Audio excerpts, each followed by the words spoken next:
titigil. Tataya lahat, hindi magtitipid. Gagawin ang dapat kong gawin.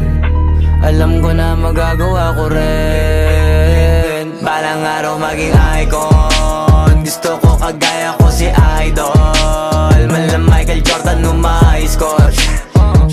Kilalang magaling pagdating sa ring. Balang araw maging icon. Gusto ko kagaya ko si Idol.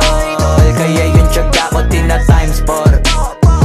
Rat-rat lagi parang rifle. Wag na wag ka kakagat sa fake. Iwas ka sa foul. Wag kang makampante, ingat sa galaw. Wag puro atake, aralin dumipensa. Minsan din depende yan kung paano ka pumwersa. Minsan kailangan pabay ng pasensya. Isa yan sa mga pangunahing diferensya. Pag natambakan ka na doon ka mag-apit. Pero pag nakalaman ka na nakakampante, sana kuha mo yung punto. Mula simula hanggang sa dulo. Dapat isagad mo yung laro mo.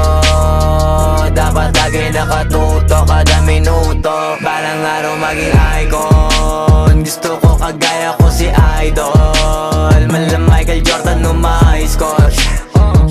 Kilalang magaling pagdating sa ring. Balang araw maging icon. Gusto ko kagaya ko si Idol. Kaya yung tiyaga ko tina-times 4. Rat-rat lagi parang rifle. Kasama na sa laro, natural lang madapa, natural lang matalisod, natural mabutata.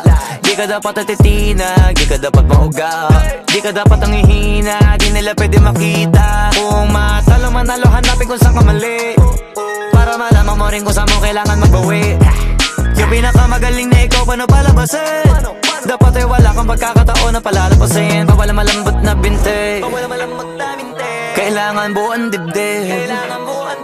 At sa sarili may bilib, kasi may gustong marating. At patunayan sa marami kahit na paunti-unti na balang araw maging icon. Gusto ko kagaya ko si Idol.